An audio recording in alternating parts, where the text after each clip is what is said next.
Ignition sequence start. 3, 2, 1. Range is hot. Lock and load. It's time for the Gun Rack with your hosts, Joey and Drew.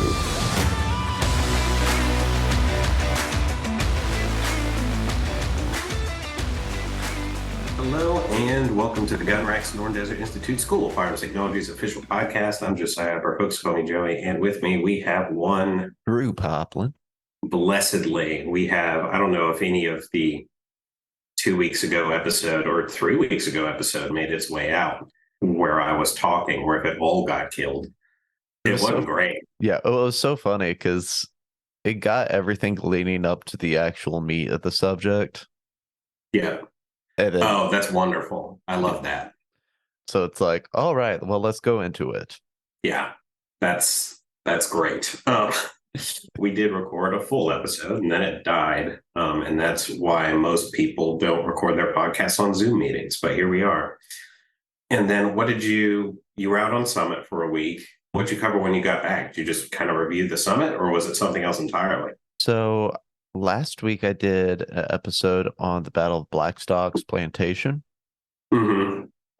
So just continuing on our series and that. Nice. Yeah. And then there's just that 1 week. I don't think we did anything. So yeah, good deal. Well, how was the Summit? And for the uninitiated, can you tell them what the Summit is? yeah, so Summit, SDI Summit is basically an event that usually happens maybe once every 2 years, something like that, or at least in person. This year, for the first time, we had it in Las Vegas, which was really interesting. I'd never been to Vegas before. Yeah, I haven't either. But essentially, it's like a 2-day event. The 2-day event with travel, it takes about 4 days. But yeah, it was really cool. Probably the best part was getting to actually see some people in person. I think before this, yeah, I'd seen Steve and I'd seen Christian in person, but I hadn't seen Chris Ross, Dave, Jennifer, and then like getting to bump into some people I've talked to because of the podcast or because of the show. For example, I got to meet Kip Carpenter in person.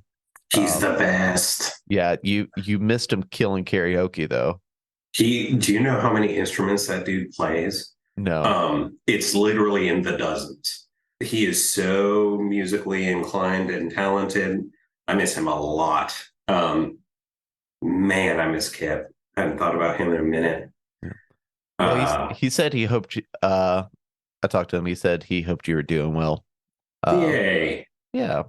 Tell him I said hi. Will do. I got my caricature done for the first time. So that was interesting. How was that? That was pretty cool. I think it looked pretty accurate.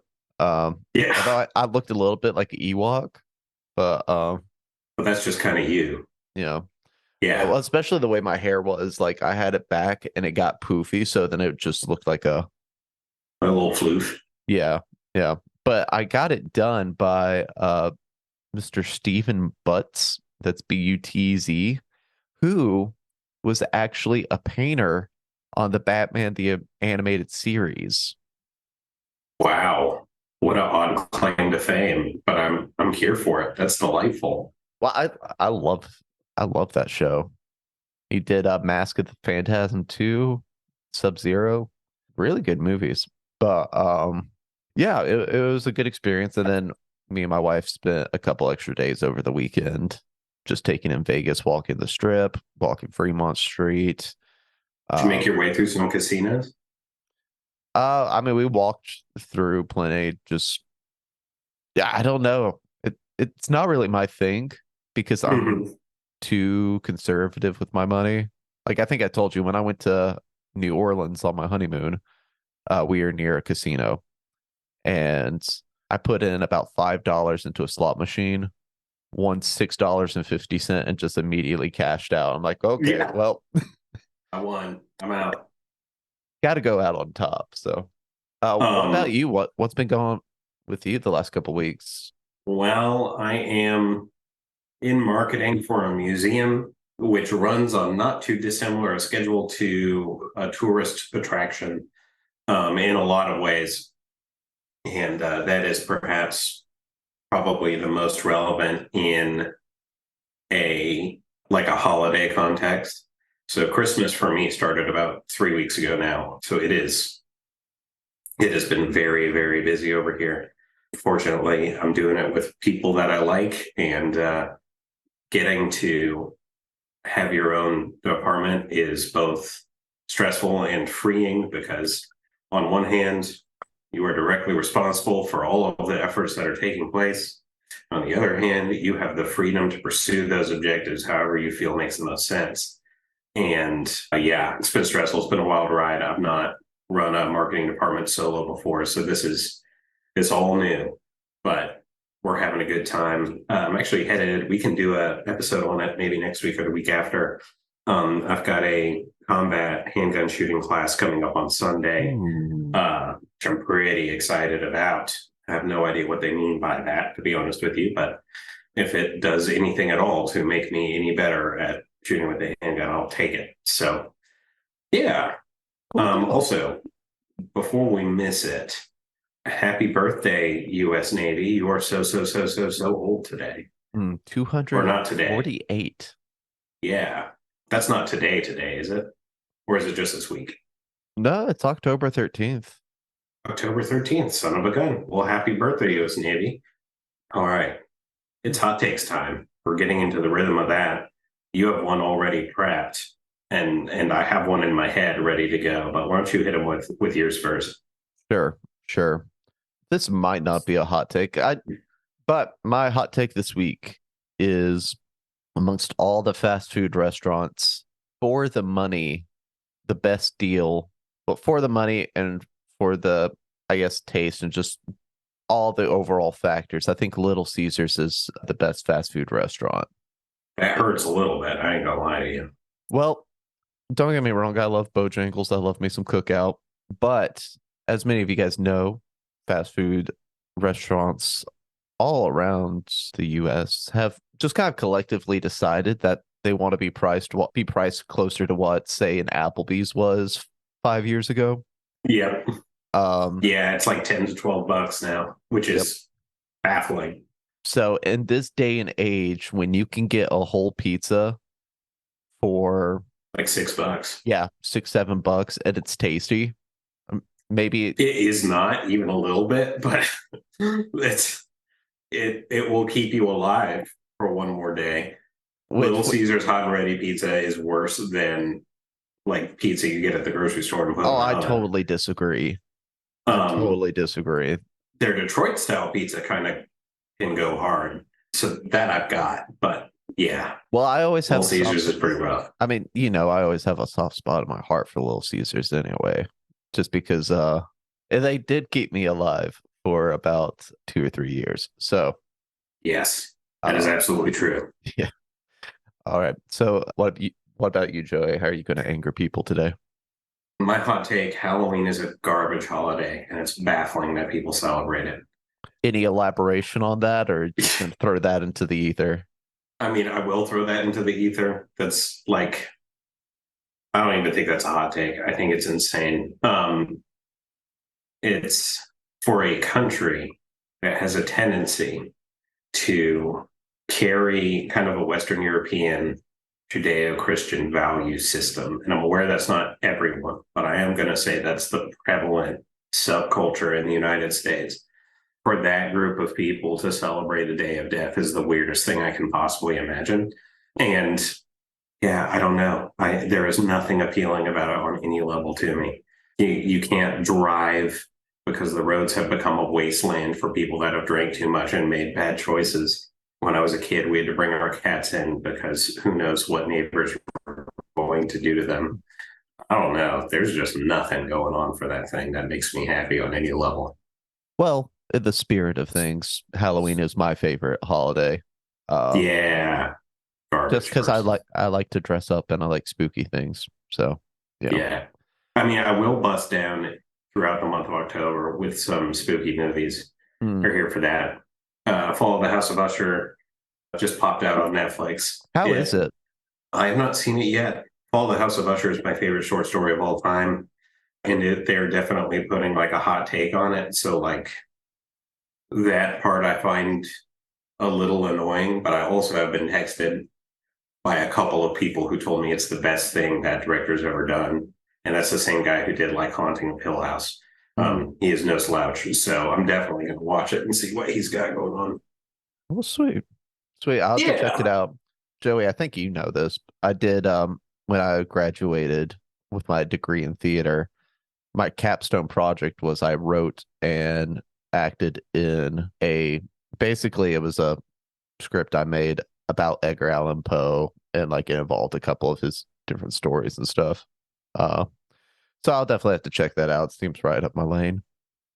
Yeah, I'm going to check it out. And we could do a micro review on it later with a hot take. But yeah, I think it's good. I love me a good scary movie. Anything A24, I'll watch over and over and over again. So, well, I'm probably going to end up watching a Friday the 13th movie tonight just because of the of the occasion.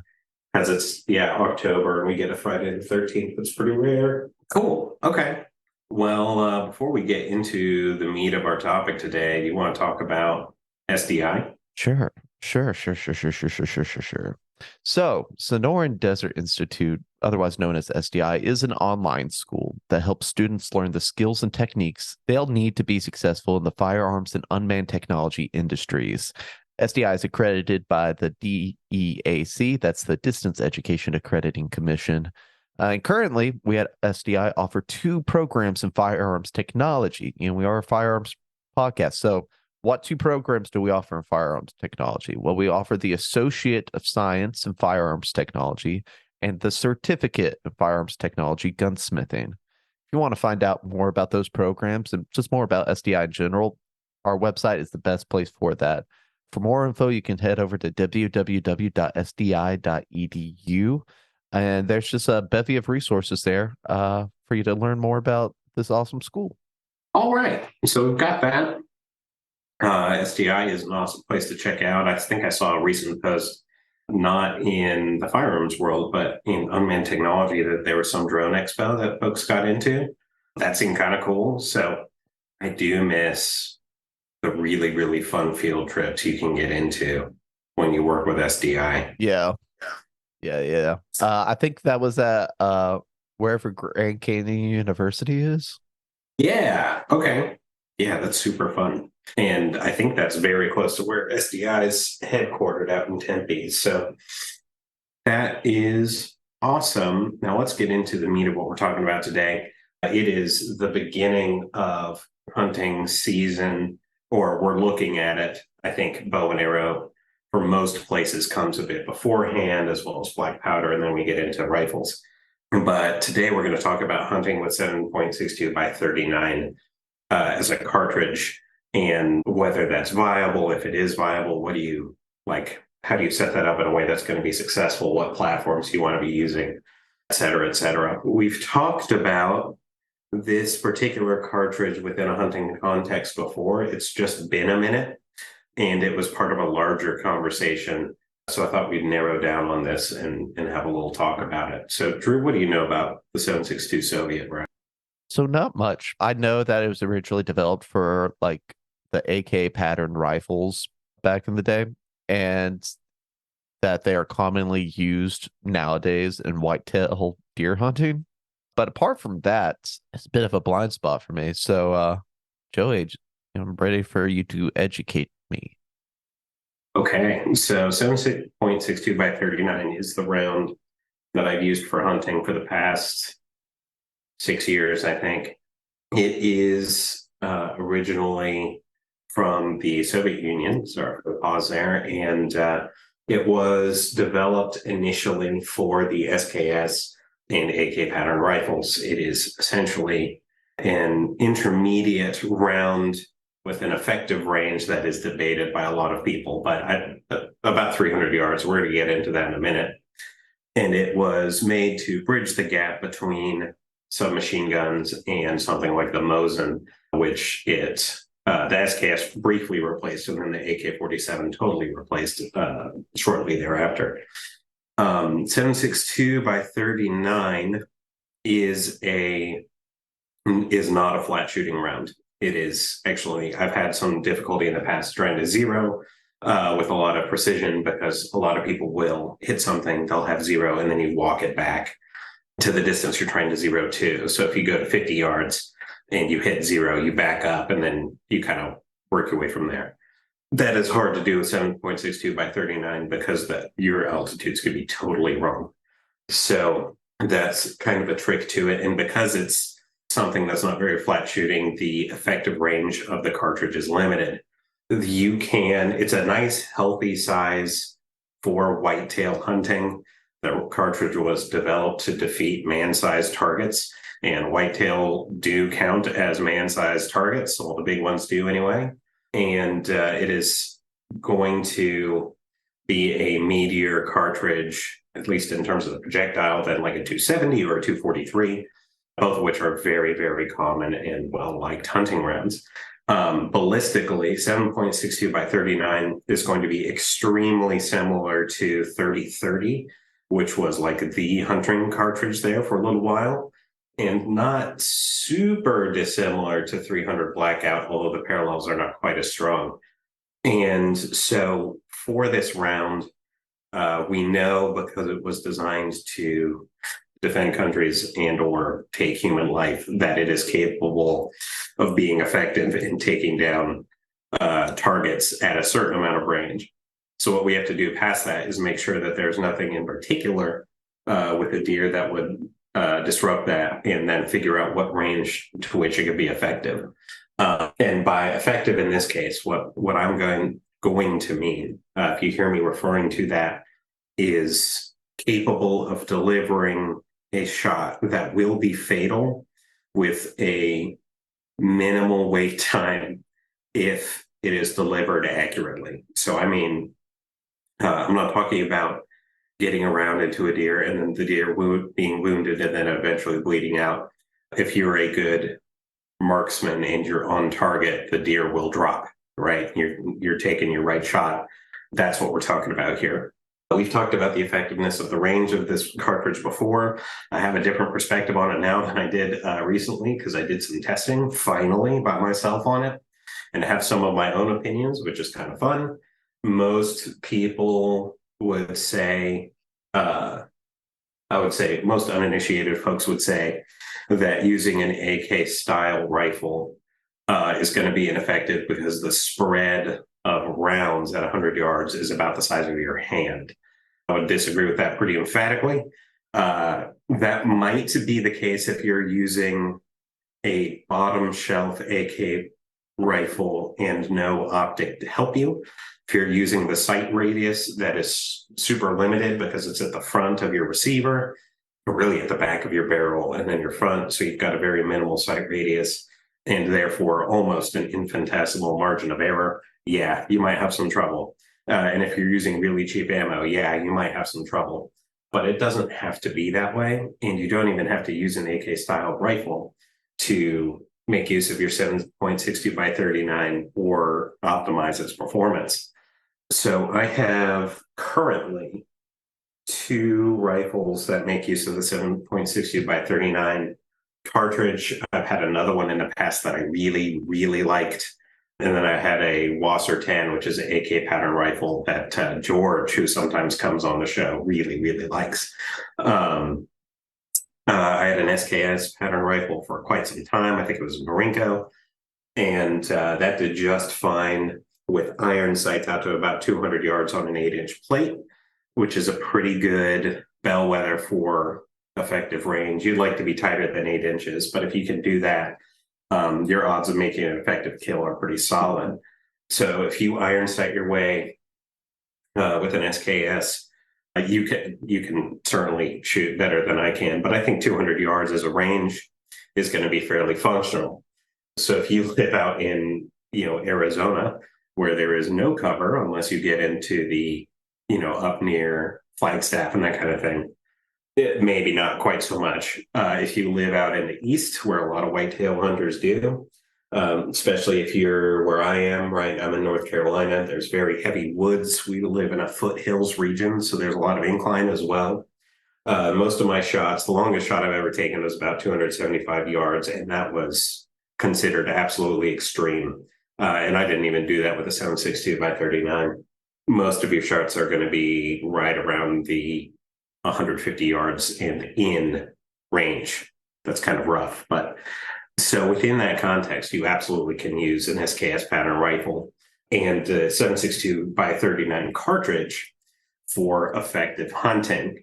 You want to, actually, I'm going to go ahead and finish working through platforms first, and we're going to talk about quality of ammo, because that's really where things get important. So my current hunting rifle is going to be a Ruger American Ranch, which is a very small, very light rifle, kind of designed for what we're talking about, especially with 7.62 by 39. That rifle is zeroed at 100 yards. I can take shots pretty comfortably out to 250. And then that's kind of what it's built for. It's being able to move. And if you are trying to make your way through the hills with a rifle that weighs about 5 pounds, that's just from memory, then the Ruger American Ranch is going to help you out. It also does a little better with cheap ammo in terms of delivering it accurately than just about any other firearm I've ever had, which is awesome. Ruger American Ranch, they have more than just 7.62 by 39 as an option, and I cannot recommend that rifle more hard. I think it's around the $450 price point. Put a $150 optic on it, you're good to go, really.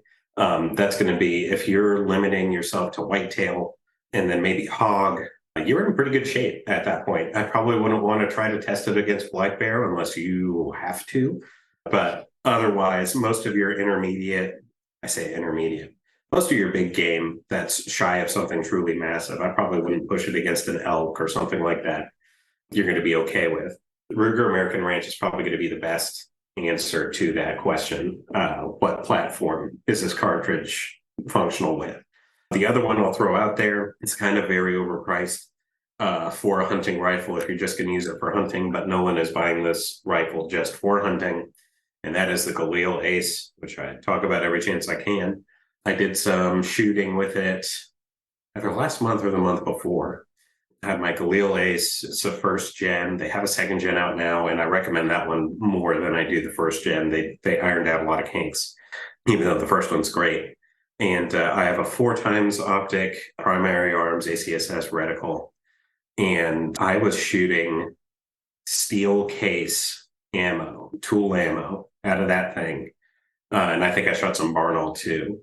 And I walked it out to an 8-inch plate at 500 yards, which is not where that is supposed to go. That is not a range I would recommend for hunting, because at that point, your 7.62 by 39 has lost enough velocity that I'd be a little worried about making a clean kill. But for people who say you can't deliver rounds accurately with 7.62 by 39 past about 150 yards, it's just not true. And now I have gone and done it and can prove otherwise to a pretty extreme range. And if I can do it, you better believe you can, because I'm not particularly good at this. That's just how good that particular platform is. Also, primary arms is fairly well known for the budget-minded shooting community, but I personally cannot recommend them enough. Even like Israeli Weapon Industries is probably going to be my favorite firearms manufacturer. Even above them, I would recommend getting an optic from Primary Arms. Mm-hmm. It's totally worth it. It's cheap. I think mine was like right around $300 out the door, which sounds expensive, but the rifle it's on was $1,700, and that's a great balance. You can get some solid LPVOs for twice that. Mine's a Prism, and they do have LPVOs if you want to go that route. So it can be done. You can even do it with cheap ammo, but that's not necessarily the way you want to go. So I'm going to use that to lead into ammo specifically. People are cheap ammo phobic a little bit more than they need to be. You see a lot of YouTube people saying, don't get steel case ammo. That's a little less of a thing now than what it was when I was first getting into working in this industry. But most people, when they hear that, look at whoever was sponsoring their ammo and feel a little bit of righteous indignation. because the people that recommend it are generally people that don't have to pay for their own ammo. I do have to pay for my own ammo with very limited exceptions. So I'm going to be looking for the cheapest thing that's still going to generate the effect that I want to get done. And in this case, it's creating a clean, ethical kill at range of 250 yards and in, which is kind of what I have the range limited to. And even at 250 yards, I'd be very careful. In that space, if you feel comfortable with the firearm and you want to practice, it's not as fun practicing with a hunting rifle as it is with like a AR style platform or an AK style platform or even a shotgun. But you can get a very high degree of accuracy and precision with a good scope and bolt action rifle combo. And it's worth your time. And if you do that, first of all, always practice with what you're going to hunt with. I should have said that earlier. They don't all shoot the same. And my Ruger American Ranch, I think for hunting, I've only ever used soft point or hollow point tool ammo. And that is very cheap ammunition. And it does absolutely work at that space and end. If you feel uncomfortable with using steel case for hunting, first of all, if you're shooting within a range that you feel comfortable, I would encourage you to worry a little bit less about it. But they do have higher grade ammunition that you can use for hunting in that cartridge if you want to go that route. But you can absolutely make do as long as you are consistent and practicing with the same kind of ammunition. If there's anything weird about it, well ahead of time so you can plan, know what your limitations are, and make sure that you're in a place where you consistently can pick up an ethical hunting harvest. There's no reason, if you keep those things in mind, that 7.62 by 39 can't be an effective hunting cartridge inside of about 300 yards, and especially inside of 200. Cool deal. Cool deal. Now, if you were to, I know you said that's kind of, been what your go-to is. Yeah. Last few years. If you had to suggest an alternative or like maybe one that's intriguing to you that you would maybe consider. In that same cartridge? I meant like a comparable cartridge. Oh, okay. Yeah, if you want to use a comparable I know you said cartridge, the 30-30, but yeah, that'd be my recommendation. There are lots and lots of very fun lever action 30-30s out there. Everyone, I think, and I don't have one, this is on my wish list, should have a lever action at some point because I think they're really cool and fun. And lever action 30-30 has been an effective hunting implement for a long, long time. And that's totally, you're going to pay a little bit more, but you're going to have a lot of fun. That would be a hard recommend. If you don't want to do that, 300 blackout is also effective. And if you want to shoot suppressed while hunting, not that I necessarily recommend you do that because you get a lot of your velocity bled off and subsonic ammo, yada, yada, yada. 300 blackout is not a terrible comp either. Okay, cool deal. Cool deal. Do you know when hunting season starts in North Carolina? I haven't checked. It's pretty soon. Give me 1 second. I can tell you. Just looking it up. Okay, this is the proposed dates that I found real quick, but I'm going to give it to you anyway. Oh, archery is here and gone for most of these places. There are different sections of North Carolina, and it does differ. But for most of these places, gun is opening up tomorrow. Holy crap. In northeastern, southeastern North Carolina. Wow, I'm very surprised by that. And then a lot of other places are opening up November 11th, November 18th, and November 20th. Wow, I am very surprised by that. Well, we got this out just in time then. No kidding. Urban deer season is also super weird.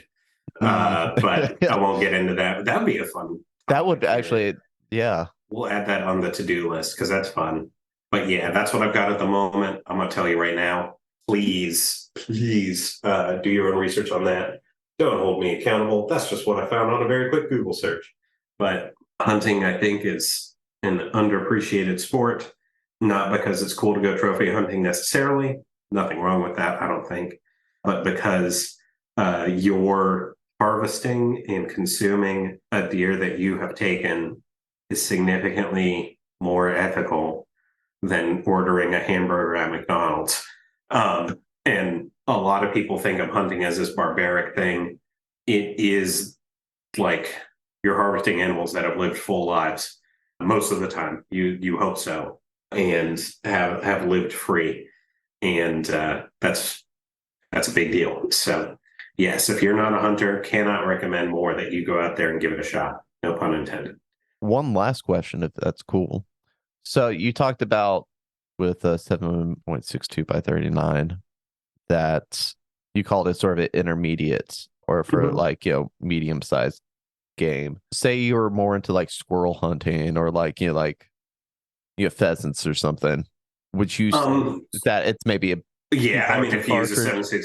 a 7.62 Soviet round against a squirrel, you're going to atomize a squirrel probably. If you're going super small game hunting, I think a 22 LR or a 22 Hornet, if you feel particularly spicy, that's not a common round anymore. That might be the way to go. If you're going bird or fowl hunting, that's a different world entirely. I do really want to add turkey hunting to the repertoire, and that's a shotgun sport. That happens in the spring, and I hate turkeys. So that's next on the bucket list for me. What do you got against turkeys? They're so aggressive and mean, dude. Yeah, I just feel like though, like you could probably just grab it by its neck and like give it one little. Bro, they'll square up with you so fast. Turkeys are like if you see a buck, even in peak rut, the odds of you getting into a violent interaction with that thing are minimal. It's not impossible, but the odds are low. I have never encountered a turkey where that turkey ran away from me. And I used to live in the Northeast where you see them constantly, every single time. It's like, well, let's go. It's like a Canadian goose, but prettier. Oh my goodness. Yeah, it's the same vibe. I was just thinking about those. Well, fascinating. Learning new things every day. Joey, thank you so much for giving us that breakdown of the 7.62 by 39. Yeah, that was a lot of fun. Yeah. As always, it's great having you on the show. Yeah, it's my pleasure. Yeah. So, final thing, any weekend plans for you? Yeah, we've got that shooting course. That's gonna be a lot of fun. And then I've been thinking about doing a little bit of antiquing, because I started a job at a museum and said, this is about to be my whole personality. So we'll see if we find anything good there, but I think that's on the to-do list. Cool deal. Well, you know, Lord knows that we're not watching football on Sundays. This is the first, we've been mad for a long time. This is the first year I've been actively embarrassed to be a Panthers fan. And the Patriots are bad for the same reasons. So there's no solace. Oh, do you want to know something insane though? What? I think I put it in the sleeper chat. So my brother-in-law's brother, whose name I'm not going to drop, guess who's going to watch him play his high school football game this weekend? Who? Andy Reid and Patrick Mahomes, which is truly baffling. Apparently, he's been getting offers from a bunch of very well-known schools, but this poor 15-year-old kid is about to have the most pressure in history. And I'm both amped for him and sending him good vibes to breathe a little bit, because that's a once-in-a-lifetime situation. Yeah. And they're going specifically to watch him and another kid. Just truly amazing. That's insane. It is insane. Also, I keep forgetting, so-and-so is your brother-in-law. Yeah, I know. I kind of forgot too, because absolutely nothing has changed. Oh. We hang out exactly the same amount of time, but I mean that in the best way. And hey, you're gonna have holidays now. We do, and that is great. Dude can bail me out. Yeah. All right, man. For now, that is the gun rack. Have fun out there, everyone, and we will see you at the range. Sonoran Desert Institute is an online school accredited by the DEAC. It is headquartered at 1555 West University Drive in Tempe, Arizona. For more information about how you can craft your firearms future, visit sdi.edu.